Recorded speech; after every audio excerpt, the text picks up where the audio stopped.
and welcome back to our Renegade playthrough of Mass Effect 2. Let's explore some more of the galaxy maps. Right, Crick. Known for its spectacular gazes that can be seen from orbit, Crick is a rock planet with expansive frozen oceans. Though it is within the temperature and pressure range for a human habitation, its thick atmosphere is largely carbon dioxide and monoxide, making breathe masks or environmental suits mandatory. The most abundant resource is exploitation of the potassium salts found in its seabeds, which affect good prices on terraforming worlds. Oh, there's two places here. One of them is a moon, I think, isn't it?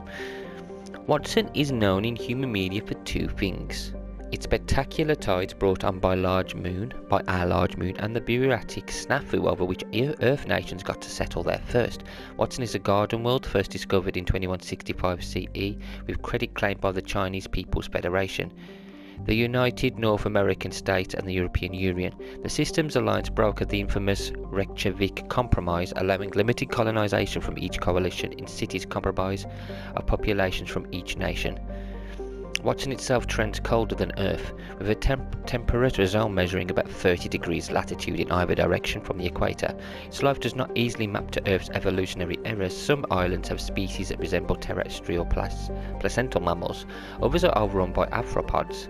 It is estimated that at least 2 generations of xenozoologists will be needed to properly classify all the species of the planet. Wow, that's pretty cool. More animals to discover. Anomaly detected. It's a moon. A large moon, Franklin retains a trace atmosphere of carbon dioxide, but its desolate surface holds no signs of water or life. In order to defend Watson from the pirates of the Terminus systems, Franklin is home to 2 Alliance spaceports and naval bases capable of fielding 6 fighter squadrons each, and a classified number of interplanetary ballistic missiles. Mass Effect fields keep the gravity in its installations as a comfortable level for long-term living, and we found some here, so it's a distress signal.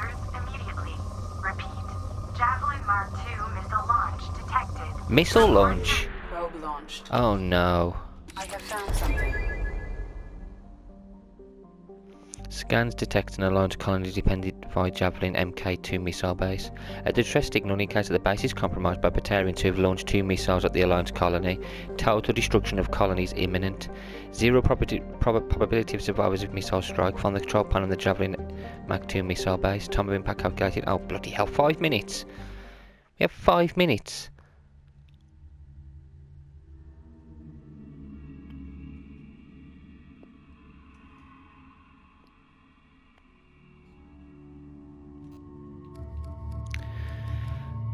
Take Garrus and Grunt.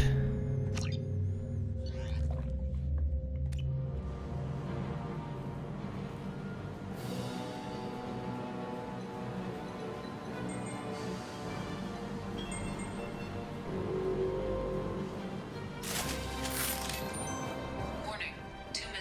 Major firefight here. Looks bad.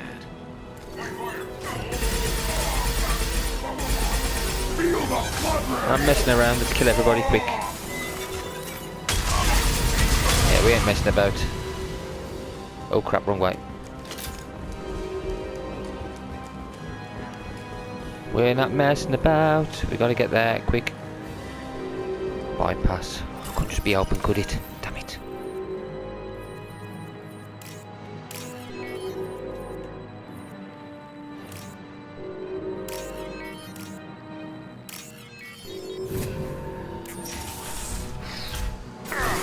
Hello. Grenade.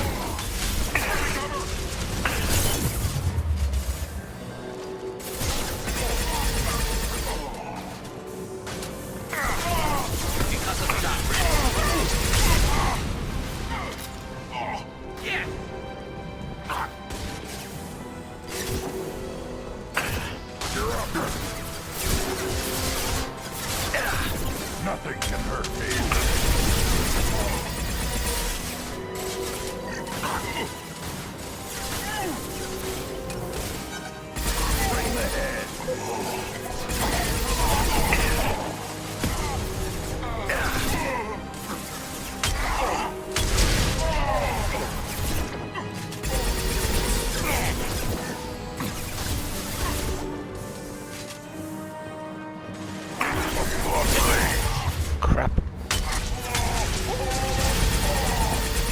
keep pushing forward.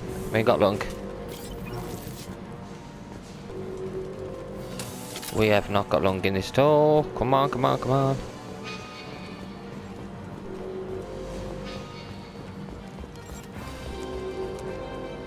He's down here.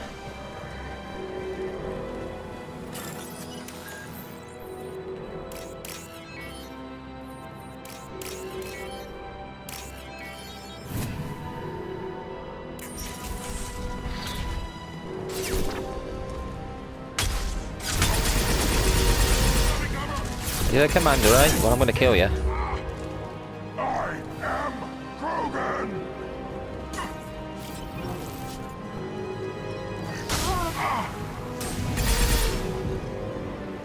Boom.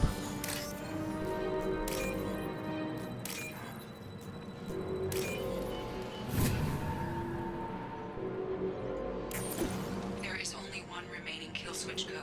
Therefore, only one missile can be stopped. Use the kill switch code to save your selected target. Oh no. Spaceport, missile, target spaceport, industrial district. Apply kill switch to protect Alliance interests and tactical viability at the cost of hundreds of lives in the city. Apply kill switch here to save the city and hundreds of lives. With its industrial area destroyed, however, this colony will no longer be viable and will have to be evacuated. That should do it.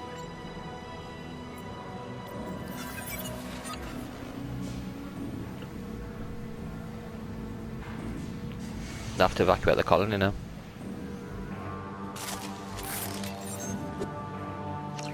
Screw it, let's get out of here. And I got the money before I left. Prevented bacterian radicals from destroying colony on Franklin, protecting colony's residential core, thousands of lives saved. Boom.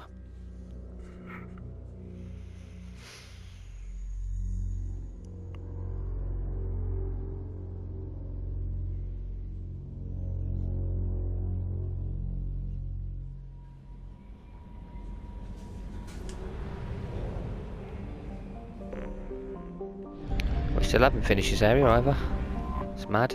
Darwin. A mid-sized rock planet, Darwin is ironically named being one of the worst places for life in the galaxy. Its atmosphere is punishing, its temperature boiling, its chemical makeup toxic, carbon monoxide and methane wrap the planet in an unyielding haze, and scans of its surface show only silicates and molten tin. Its daily thermal fluctuations lead to hurricane-level vortices, 2 at each pole forming eyes that can be seen from orbit. Despite all this, Darwin is still used by spacers as a drive core discharge point. Hydrogen pierces the clouds in the upper atmosphere, making for a relatively benign approach.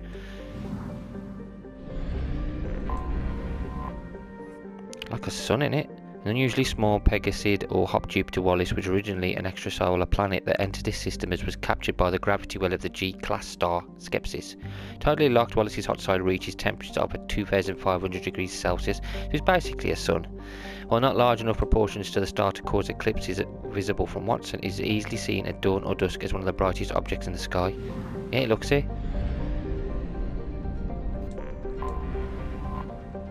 Pauling. A hydrogen-methane gas giant, Pauling's gravitational field is believed to have cleared most of what would otherwise have been a sizable asteroid belt. The 2163 mission of the space probe Ultimate gave the inhabitants of Watson reams of data reinforcing this theory, giving the colonists an accurate count of its moons, 66 rings, moon-like ring objects, and more than 200 impact craters on the surface of its metallic core. Ultimate has been since retrieved for reuse on subsequent missions within the solar system. Cool. We have got another mission in this area. Well, not this system, but the next one, I think. Kiamawich, named for the 21st century pioneer of groundwater remediation techniques. Kiamawich is an impressive layer of ice over a stony metallic core. Despite its size, it has only one moon, Noah, which shares its carbonaceous composition, leading astronomers to believe it formed following a giant impact. Iridium deposits have attracted miners to the planet who must work through robots and telepresence because of the planet's strong gravity.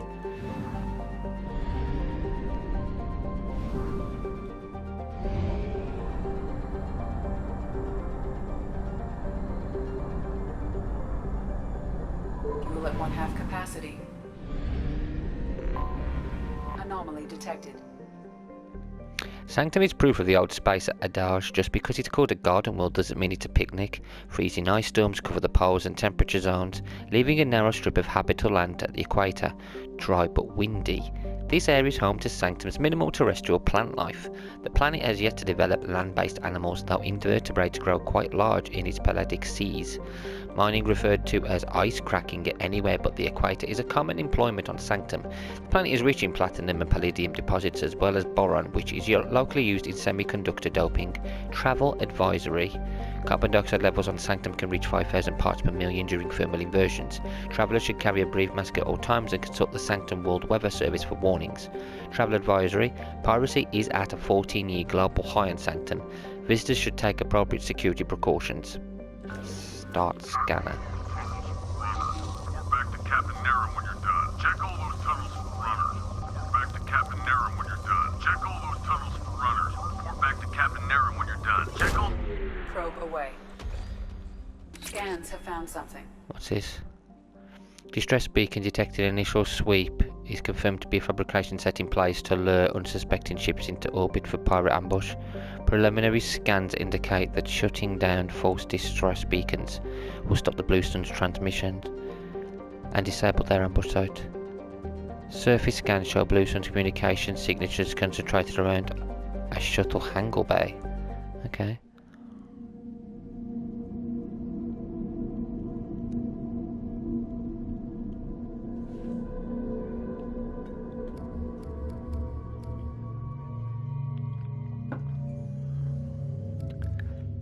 Jack. Now let's take Yukasumi and Samara.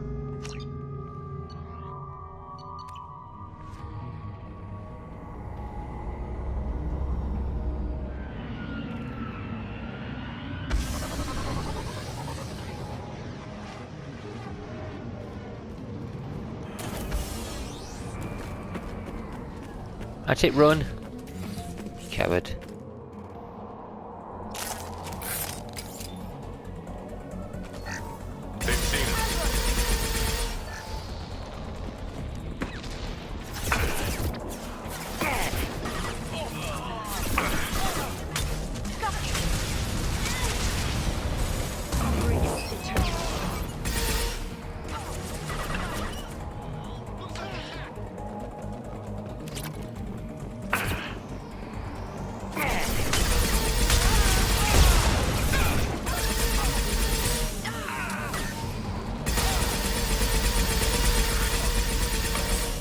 Boom.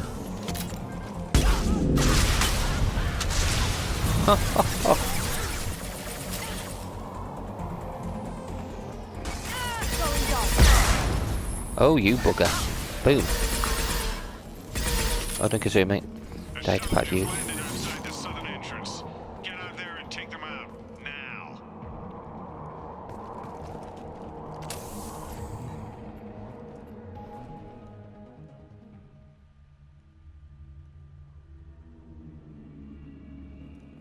Due to concerns over employee safety, the Roscoe mining facility has been closed until further notice.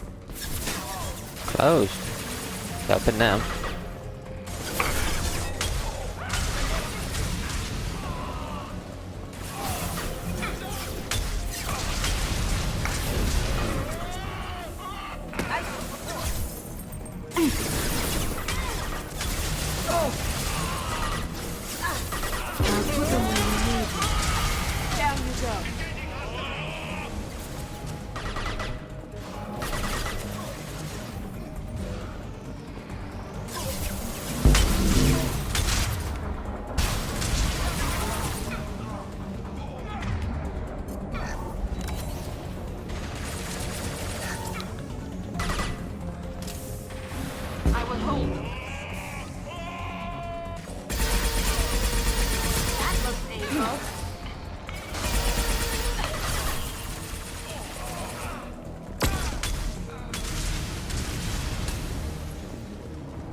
Due to Phillips' brilliant expansion of the northern mining tunnels into the mess hall last week, our small facility will be closing indefinitely. All teams will be transferred to the nearest starbase shortly. Okay, I've got to get that way, but there's a door down here as well.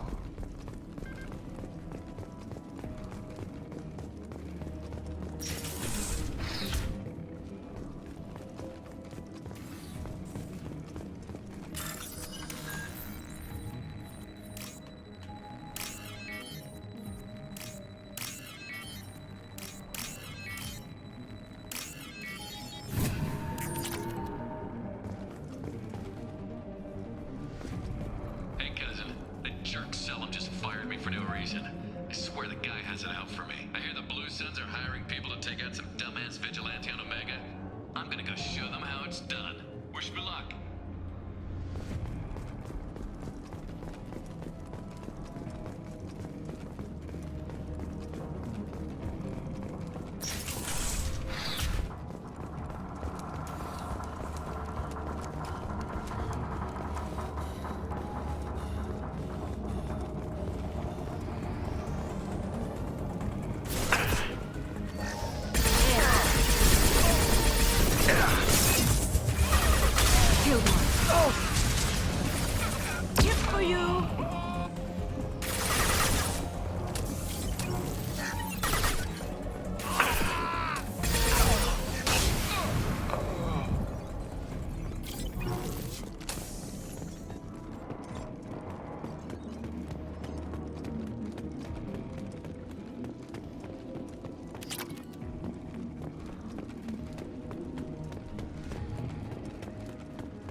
We've got a major haul coming in from that dig site, boys.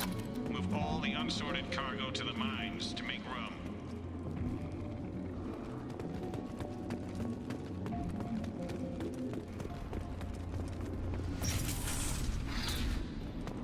Whoever you are, you won't make it out of here alive. Yes, I will. Yeah, you think a robot's gonna stop me, mate? Okay, come on, bring it. Oh, 2 robots, 3 robots. Okay, I will still get. I will definitely get out of here alive. You stupid robots are dead.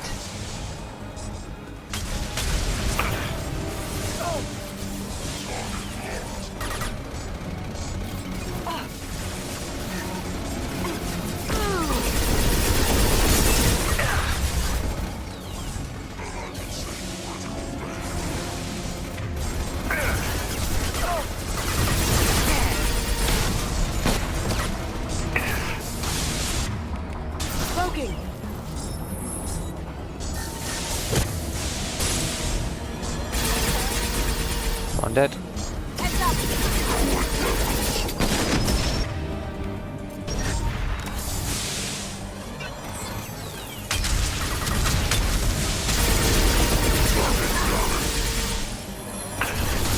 Stupid robots. Watch where you're shooting. You brainless robots.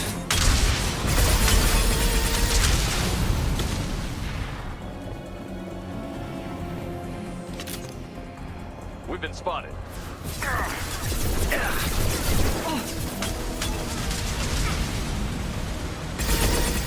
Friendly down.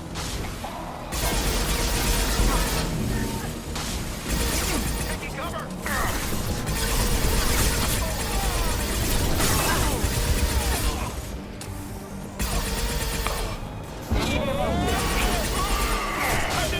That had to hurt. Now you see me.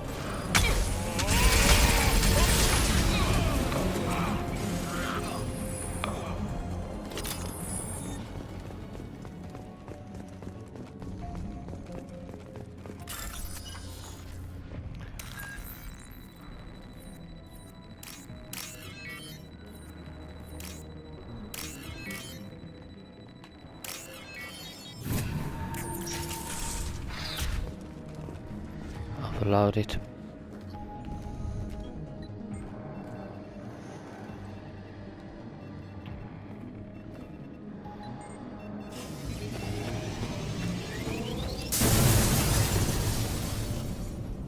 We've done it.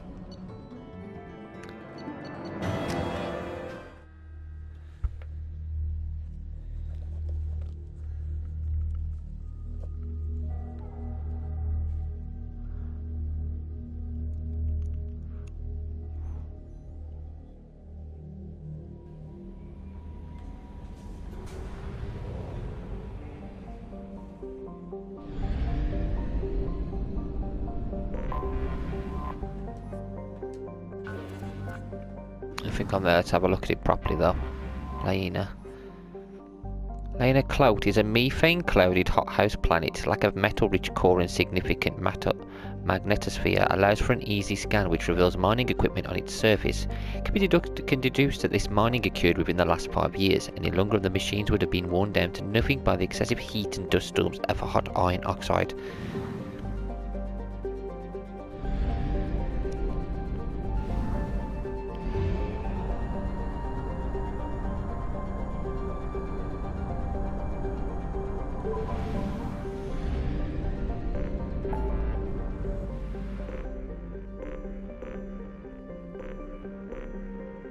Pilus Nebula, none. Let's go there.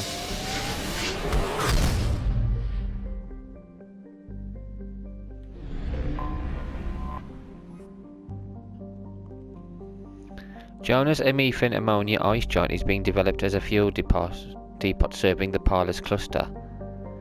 Eldfell Ashland Energy has established a base on one of its moons to crack water ice into hydrogen and oxygen and skim helium free from its atmosphere. Jonas is also believed to be an extrasolar planet captured by its star. From orbit, nobody's sensors can pick out a hand-painted sign from waggish employee has left outside the complex. Last chance fuel for 100 light years.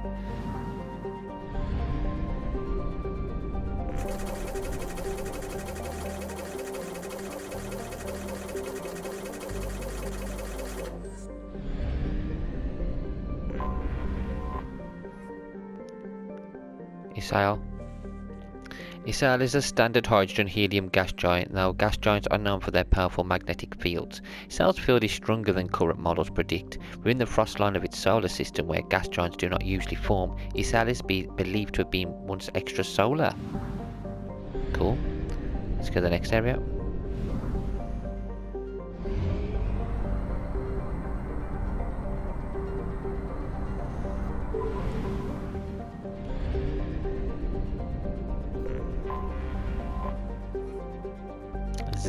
Zeph is a common hydrogen and helium gas giant, and an abundance of sulfur in the upper atmosphere gives it distinct yellow stripes. So, nothing really. Nothing important. There's some tiny planets here though. Oh yes, Canada is smaller than Earth, but has unusually high density. The high level of tectonic activity indicates the density is caused by an abundance of radioactive materials in the core. These, combined with the planet's unusually high rate of spin, raise the planet's internal temperature and cause volcanism. While several companies performed mineral assays in the late 2170s, the world's geological instability precluded development. Let us scan the planet. Geth. There's Geth on this planet. Uh-oh. Scans have found something. Anomaly sensors detected anomalous weather patterns on the planet's surface. Geth activity detected. Let us go then if there's Geth.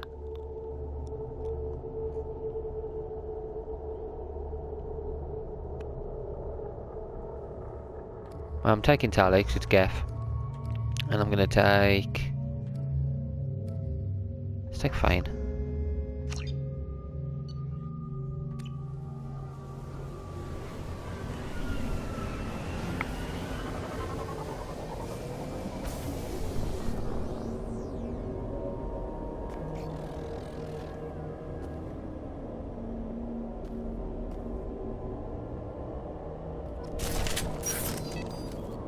Oh, she's horrible.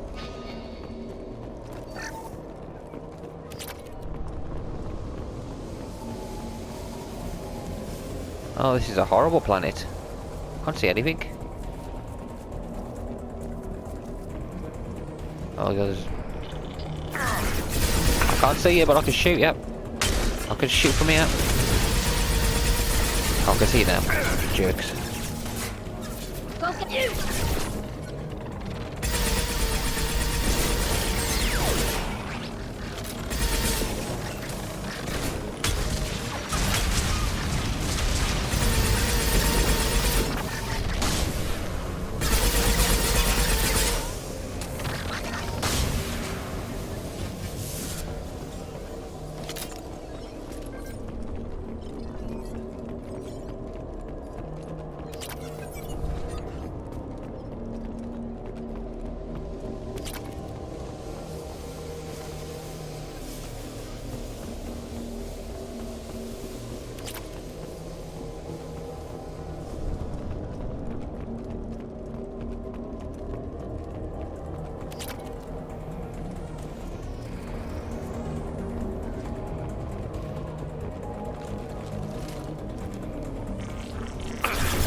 Boom.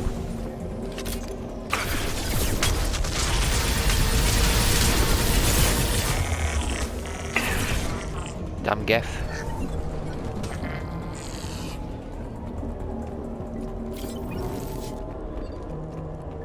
Geff access, let's do it. Boom. Disable it.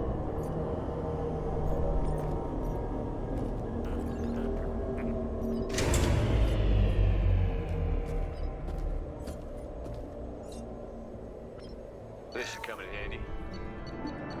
Is another mission done?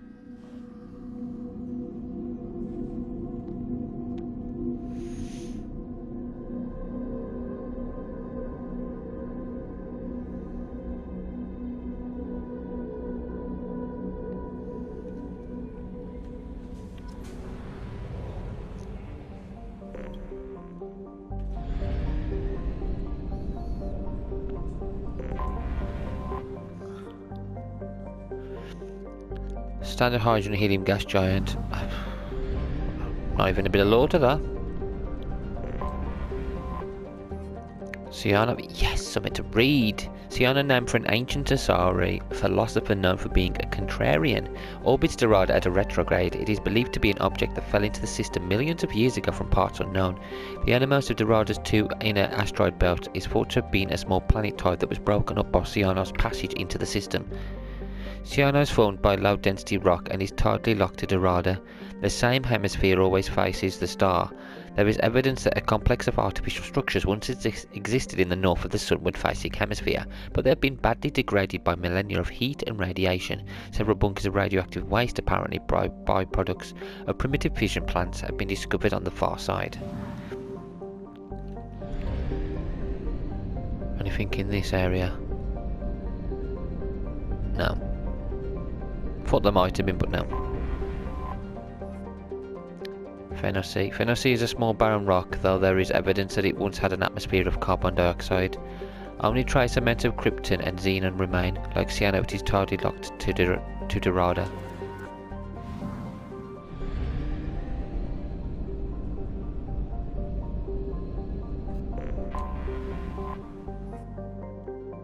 Viressa. With an orbital period nearly 2 millennia long, the cold and distant Viressa was actually missed in the initial Asari survey of the system.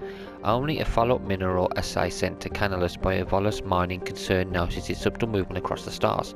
Viressa is a methane ammonia ice giant, circled by a retinue of deep frozen moons. Its remoteness makes it a popular drive discharge point for pirates working the Pilus Nebula cluster. In the last 2 years, several dozen ships have disappeared while passing through the Dorada system. As Pilus is currently unclaimed by any sovereign power, Council naval patrols are few and far between. Thus far, none of the pirates responsible have been apprehended.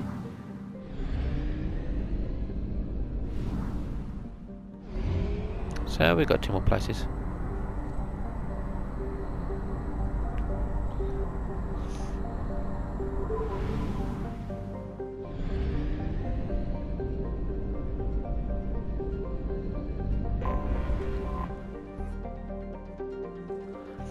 An unremarkable methane ammonia gas giant, Natasha would be of no consequence if it weren't the only approachable gas giant in the Satan system. Boros Volus colony has set up a few automated ice cracking stations around the planet, and Nahu Carbine has been contracted to set up a helium-free extraction facility. Construction is lagged due to the CEO's arrest in a kickback scandal that reaches to the highest levels of the Vol Ministry of the Frontier.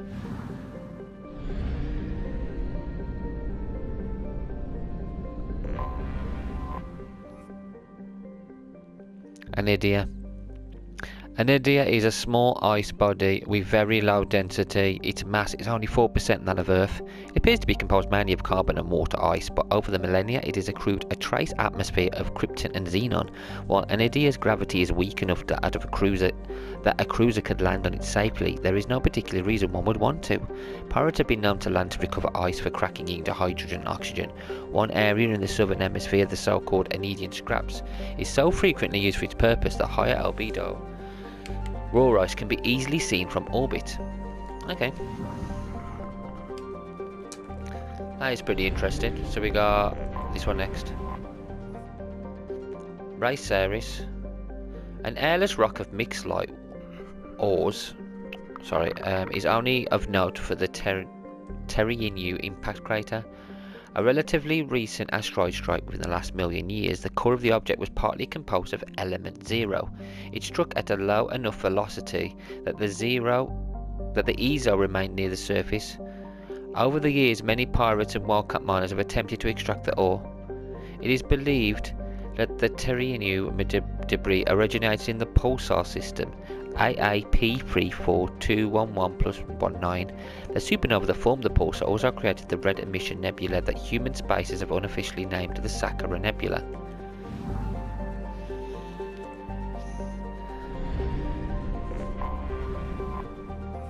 Boro is a young Volus colony world settled in defiance of a threat by Terminus pirate groups. The pirates, who can't use the world themselves, have suggested that the Volus hire them to protect the colony.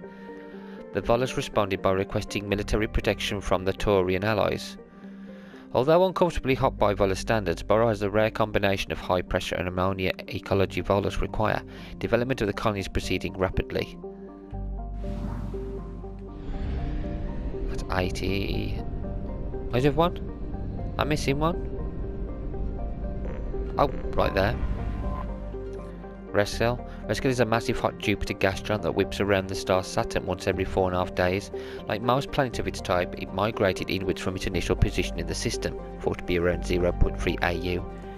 Reskel is one of the few close orbiting gas giants to show a marked temperature different in its sun-facing and dark-side hemispheres. The atmosphere absorbs and re-radiates Saturn's heat too quickly for winds to carry the heat to the dark side. There is a temperature difference of over 1000 degrees between the gas giant's hot and cold poles.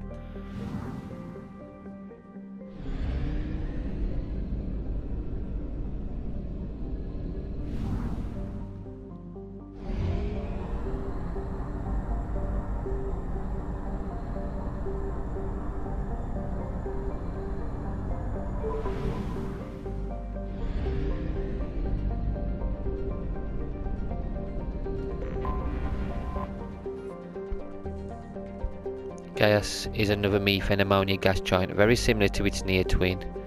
Oozing, it presents a nearly featureless robin egg blue face to the universe.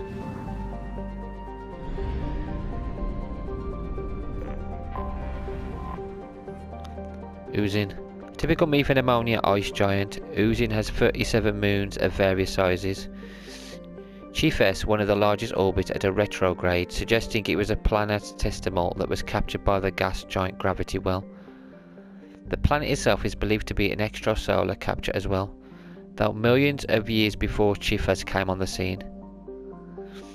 Evidence collected by planetary geologists suggests that Chifas was for many centuries a water world, heated by tidal flexing as its orbit circularized around Oozing.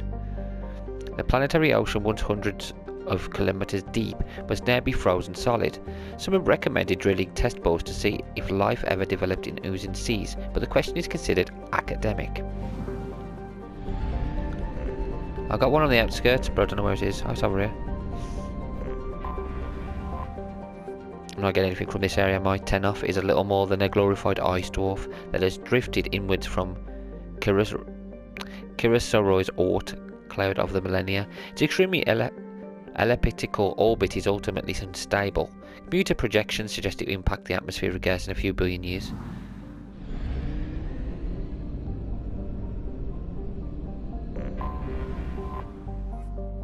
Nidus lies improbably close to the red dwarf Chrysaroy. This allows it to approach habitably,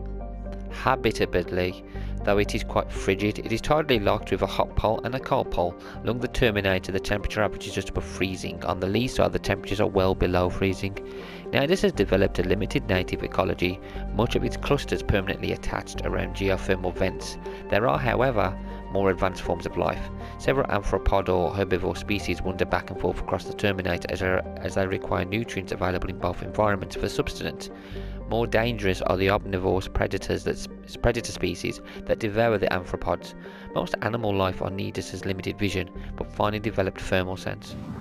Oh, that's really cool. Phoenix.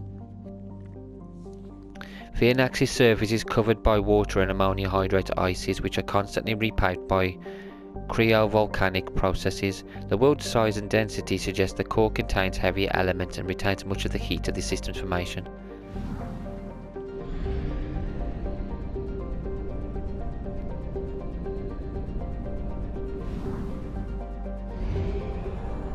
Only half our fuel remains.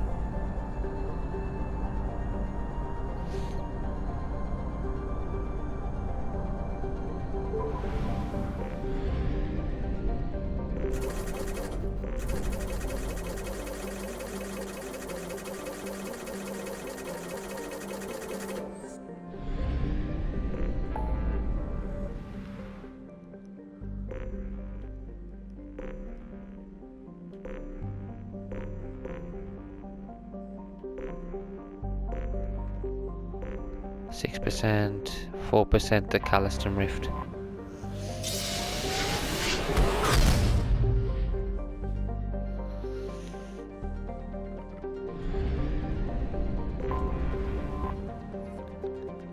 Partholon. A large planet composed of ice surrounding a rocky core, Partholon retains trace gases of nitrogen or carbon monoxide. Its crushing gravity makes for an inhospitable state and makes most mining infeasible. However, its orbit proximity to the mass relay in the system means space travellers will, for the next few years, use it for gravitational slingshot to add speed on their way to and from Calliston.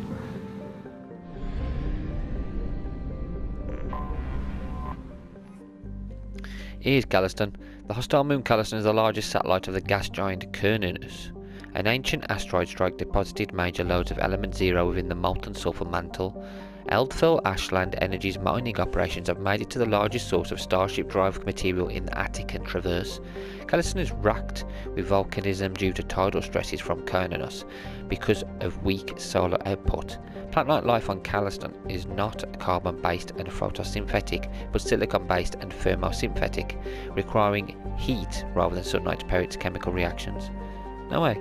These organisms flourish in volcanic vents and during solar flares, when Bala can double or triple in luminosity. Sadly, sapient habitation is not possible here, and Calliston's biodiversity is considered threatened by the Citadel Council Committee on Habitable Worlds.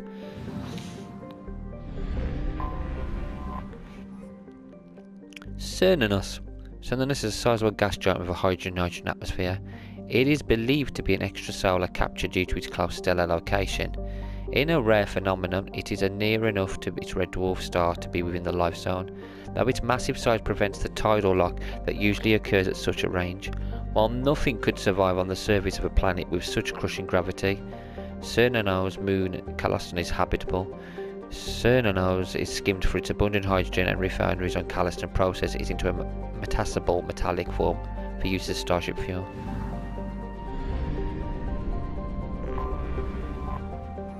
Elafa.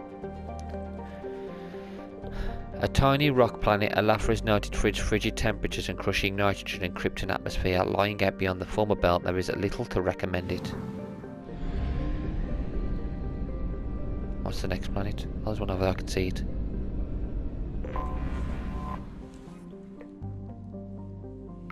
Bress. A member of the former belt, Bress is a dwarf planet with no atmosphere. It is, however, rich in lithium, which is integral to the heat sinks of starships or handheld weapons. A large robo mining operation from Calliston can be found here.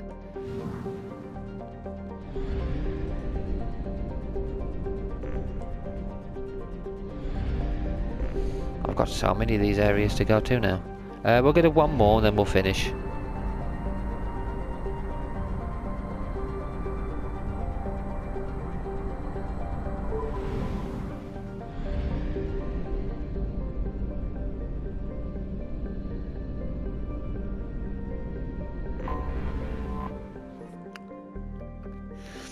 Tamgota. The outermost planet of the Anshur system, Tamgota is remote and largely unexplored. Its carbon dioxide atmosphere has long since frozen into fields of dry ice.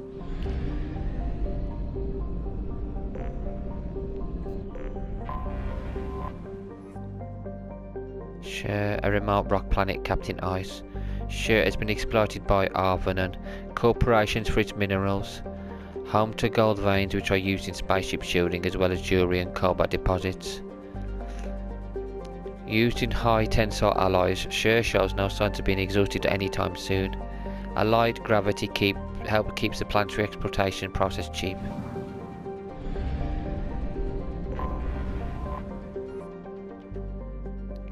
Alformus. A hydrogen-helium gas giant, Alformus had its helium-free refueling stations destroyed in an attack by Grow Zero, an anti-population terrorist group that wanted no more immigration to Arvuna. A consortium of Arvuna-based corporations are currently rebuilding the stations. Alliance Advisory. Alformus is not considered vital to the stability of the Anvor system. Civilians working on the helium-free platform should not expect Alliance military intervention in case of kidnapping or other violence.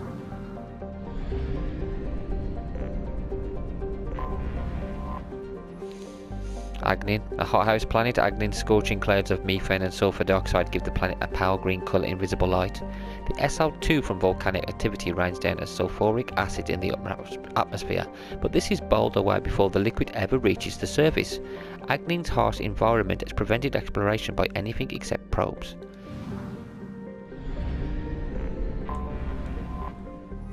Shasu. Shasu is a dwarf planet that is believed to have been ejected from Agnin during a giant impact with another planet-sized body. At the time, Agnin had a magma ocean covering much of its surface and the liquid rock sprayed into space, where it coalesced and cooled over millions of years. The theory is that during its cooling, Shasu first orbited Agnin but was eventually pulled from that orbit by the gravity wells of other planets, primarily Dranen. Today Shasu is relatively temperate with a light hydrogen-helium atmosphere, attracting spacers who use its atmosphere to refuel. Its crust composition is similar to Agnin, evident in its high sulfur content. One more, I think. Dranen.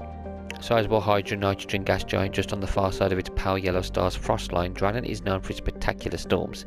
At least 3 persistent observable spots, actually cyclonic and anticyclonic storms, have lasted for over 544 years, significantly longer than Jupiter's Great Red Spot. The largest of these spots, the Ishna, has consistently held a diameter over 3 times that of Earth. Dranen has 44 moons, 2 of them are of special interest to the Citadel Committee on Habitable Worlds. The first, Arvuna, is a life-bearing world that has already been colonised. The second, Alaya, is slowly being terraformed into an ammonia-based world for Vol's populations. And there we go, guys. Right. More messages for you, Commander. Thank you all for watching, and until next time, take care.